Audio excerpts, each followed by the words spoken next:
When I was talking about the grand problems that Disney had with its animation, one of the major things I highlighted was the fact that the sequels for the most part sucked. Like to this day, from the modern big ones of Ralph and Frozen and the previous past of direct-to-DVD sequels. Now this is not to say I'm disregarding all sequels, because there are many cases where they end up being great, as recent as Disney's own case with Tron Legacy, but somehow they just managed to screw up their stories with their own animation. And that stretches all the way back to Walt Disney himself, who never believed in doing sequels, disappointed by the storytelling quality of the sequels he made to The Three Little Pigs, and that was for the case for the most part of his life, where no sequel was ever made until The Rescuers Down Under back in 1990, and ever since then most animated sequels made by the studio have sucked in quality. And that is disappointing with the amount of resources they have at the studio, the ideas that they could potentially take the characters where they virtually squander it at every opportunity, where the mainstream ones began the horrible trend of removing villains from their entire plot, where it is astonishing how in back-to-back years with Ralph and Frozen, it was not fit to actually have a villain, albeit Frozen had a terrible one and it was going to be hard to top Turbo,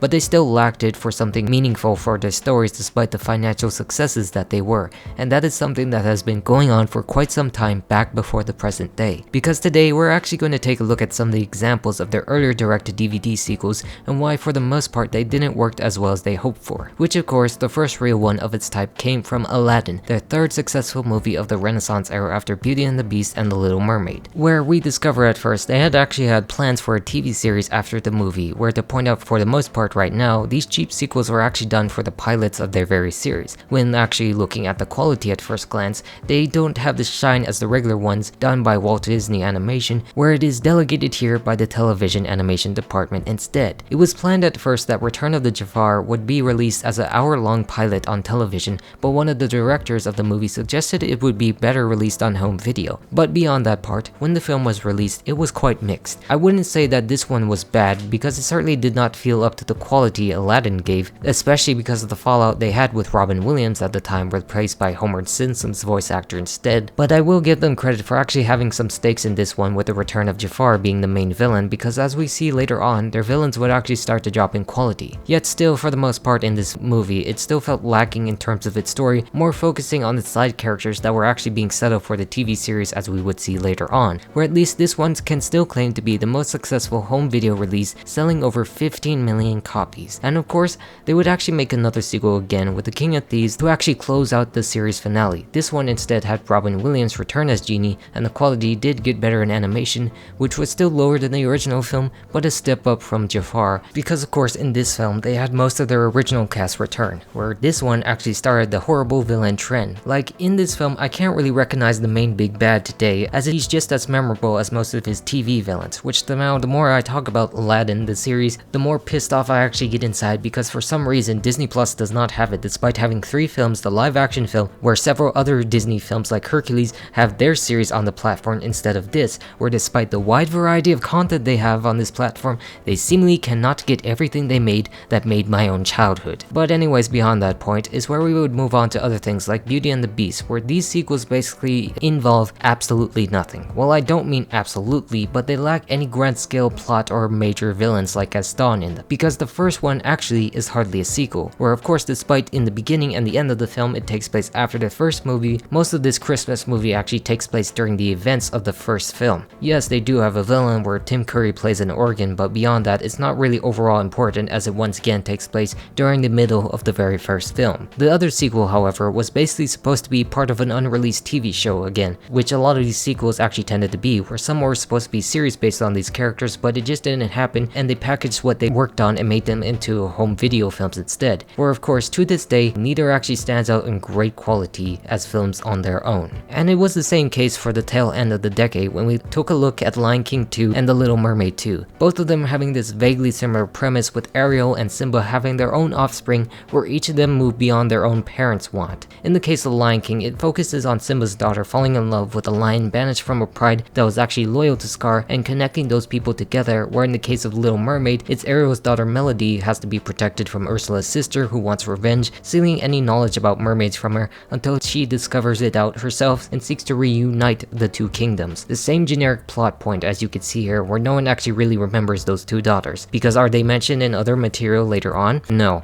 Are they mentioned in the Disney parks? No. Are they important to the overall plot of these entire movie arcs? Absolutely not. The idea of these sequels are not really ones derived from making great stories other than banking off the initial success to perpetuate a never-ending sale of merchandise and TV shows rather than a good storytelling experience, where you would also have this idea that are meant to satisfy side plots that were being brought up in the first film but never really fully answered, like in the case of The Hunchback of Notre Dame 2, which in this case, this primarily serves as a story for Quasimodo actually finding a love interest, and that's basically it. Because you know he didn't really get the girl in the end of the first film, where he actually found love and acceptance in the public community instead for who he actually was, and they just felt sad that they never actually gave him the love interest where Esmeralda and Phoebus are together, and now he gets the chance to fall in love with a circus performer, where the leader of that very circus is the main villain of the film, and the main villain is very bland and lame, and isn't something that could definitely follow Frollo in any way, because he is just your typical standard villain who is a thief rather than a misguided fool who has a seriously messed up morals to be righteous in the face of the Lord and commits genocide. This is just an old-fashioned popcorn kids movie where you get to see more of your favorite characters and nothing more, because it doesn't really do anything to add to that very story. There is no grand lesson or grand themes to be learned like the first one did with its epic Latin choirs and intense action, where this one is just a short side venture that is more like a TV series plot. But I will say, at least during this time, they did start to improve upon the quality of their sequels in terms of like stuff like Lilo and Stitch and Mulan and some of their other sequels, and of course Cinderella 3. And Cinderella 3 actually remains to be one of the best Disney sequels to this day. I'm going to discount Cinderella 2 in this conversation because it once again is just a bunch of smushed together side stories as one. It wasn't meant to be a series, however, but it was just still this one story after another that isn't really connected at all. Where in the case of the third movie, it actually is one big movie where it takes this interesting plot of having Lady Tremaine reverse time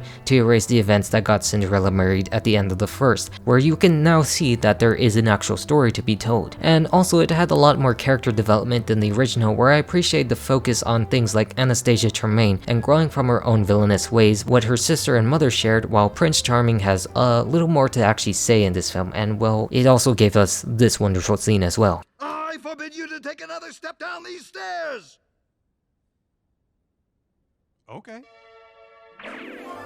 But despite this improvement, it still remained a large outlier where the other quality animated films still lacked the sort of finesse it needed even if the animation was better, now being produced by the now defunct Disney Toon Studios. This is the case with things like Mulan 2, Brother Bear 2, Jungle Book 2, Pocahontas 2, Tarzan 2, Fox and the Hound 2, Bambi 2, Lilo and Stitch 2, Stitch as a Glitch, Return to Neverland, and so forth. Whereas you could really see anything that just has the movie 2 in the title isn't really going to be as good as the first, as what we would see later happen in Frozen 2. I'm still not going to completely say that they're all terribly awful movies, because these are movies I watched during my youth, and I love Kronk's New Groove and Lion King 1.5, and I still look back on it fondly, but looking at the overall picture growing up, it just shows a bunch of stories that had no real stories at all. Most of them never really attempted to challenge any new big themes or perceptions to the characters because they already had their arcs fulfilled to begin with. Like Walt Disney used to say, you can't really top pigs with pigs, because nowadays we see there is clearly nothing more you could do from the happy ending, which is the case that is largely presented in things like Disenchanted back in live action. And this brings us back to the present day, where after they shut down all those studios and direct-to-DVD films, they moved back into focusing on original main stories with this new animation style that actually encouraged them to actually produce more larger scale sequels, this time that started with Ralph Breaks the Internet. And I'm pretty sure by this point you know how most people feel about this movie nowadays, where they sort of destroyed the entire point of the first and it was just terrible to begin with in its overall grand scheme of things and messages. Yes, I appreciate that Disney has been able to improve the quality of their sequel animations, but I still do not like what sort of story they are trying to tell with any of these sequels. It was one that still continued the same generic plot lines as the other earlier sequels that had no villain in its entirety. Like every time now you see them do a major sequel to a property, they lack the ability to create a compelling antagonist for the main characters or ideas because the first one already sufficed enough to complete their entire journey and arc. All the ideas they had in here for the internet and whatnot become more outdated and teaches you the wrong lessons that are actually presented on the web itself, where this is a weird story where a grown man cannot let go of being friends with a 9-year-old, the most stupidest, creepiest thing I could ever imagine. And even though it seemed like he was already content at the end of the very first, letting her be fulfilling her role in her game and letting him fulfill his role in his game, they now go turbo and forget anything that ever happened in the first place. And it's also just a movie that chills out tons of Disney content here and there. I mean, I don't remember any other animated Disney film making this much overt reference references to itself, and I don't really like it at all, despite the film being based upon the entire internet. Plus, they also sever other important characters in this film, having more reduced screen time to focus on the arc of Ralph and Penelope, only appearing in like the beginning of the film and the end of the film. This movie doesn't really want to portray the negative aspects of the internet that could have been a much better to present for the themes of the very story, to explore the consequences that Penelope is going through searching on the internet to restore their own game, or making Shank, the main villain in this case, who is enticing Penelope to completely abandon her game, and having the movie carry some weight with it and learning and growing once again about what really matters rather than having move on for no other reason. And of course, the logistics of her character completely negates any copyright laws that actually exist in this world. Like, nothing actually makes sense. The people in here are supposed to be working, but all of them are watching the same Ralph video that manages to make tens of thousands of dollars easily off of 10 seconds of a stupid video. These characters in this film are vain and selfish for all of the wrong reasons, using the internet as a great scapegoat to mask all of this for the greater good, and it's just horrible lessons to teach. The things that pisses me off most about these sequels is how they try to develop their main characters to abandon their present. This is what we see in Toy Story, Ralph, and Frozen. All great examples of foregoing anything that their previous films taught them and the arcs that those characters completed that satisfied people in that very story. And it's kinda sad where I've already talked about these points in the problems with Disney animation in this video, primarily presented in these sequels, but of course the more and more you think about it, the worse it gets, especially when you see that Frozen is getting another sequel where the story clearly cannot go anywhere else. In the first film, it clearly expressed that Elsa's arc was completely done, running away from her problems but actually learning to accept that and embracing her sister and her role as Queen in Arendelle, finally controlling what she concealed at the beginning of the film, where now it just feels pointless in the second, where the only real thing they could do is have Elsa go away from that. Having her become the bridge between two peoples, having Anna take the role as Queen instead, and having her be the protector of the forest, going out helping people and the spirits of the film. Ideas that weren't presented in the original film to begin with, where nothing was ever warranted in this film at all. And the main part I really want to highlight about this is how here, yet again, it is the same like in the earlier sequels, where there's clearly no overall goal that they could achieve after their originals, and they have to focus on a certain aspect of characters that we do not care for at all. And this is all on Disney's own fault, pushing for these safe ideas in the mainstream that set up unreal expectations on its crew with mediocre stories with spectacular animation. They really cannot provide us with unique villains because we have already done that in the first place. They cannot provide us with a unique story because they already solved that in the first. And it's just that it's always been that way from the start, but now presented on a bigger screen each time we see them progress. It's just that they refuse to recognize how the problems were already solved in the first place, and now they have nowhere to go for any of them to continue. I'm not saying I hate this completely because they helped produce the series that I enjoyed when I was younger, but there just has to be something overall to change that in the characters once again. Like, I always think in terms of what Empire Strikes Back did and Tron Legacy did in doing a sequel right, where they balanced the heroes continuing their journey in the first and providing something new for it to look forward to. Like when I think of villains like Clu from Tron Legacy, a vast improvement from the NCP in the original Tron and so forth, where it actually takes the ideas and themes more seriously for the story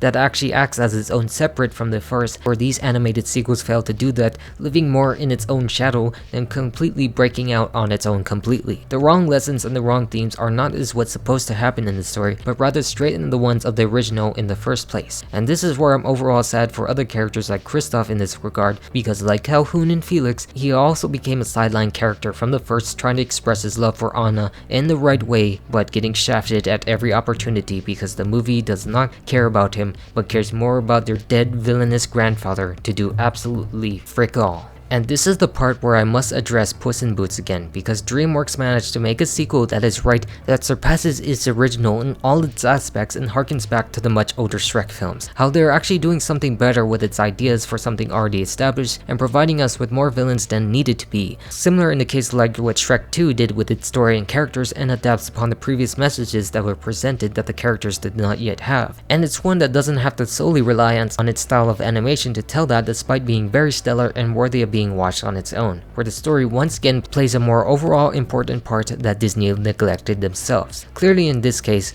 is where you can see one studio have a plan where the other one didn't at all. We're still granted for the most part it wasn't supposed to be as big in the first place, but still is a continuation of that very work where for the most part they weren't received well by the public. Just because you think it's a good idea doesn't mean it is one, mainly there to drive up the money and drain out any creativity at all. And thinking about this also applies to most of their other franchises, looking back upon things like like Thor and Marvel and the sequel trilogy, and so on with the most of Star Wars and Marvel properties that aren't just hitting the right beats for any of their modern stories for some damn reason. And besides all of those points, it just proves that Disney should have spent more time devoted to working on original movies than making these packaged ones to sell toys or promote any several TV series. It just doesn't work and provides the public with absolutely nothing to go by. But besides that, that's all I really have to say for this, so I guess I'm all done now, so goodbye.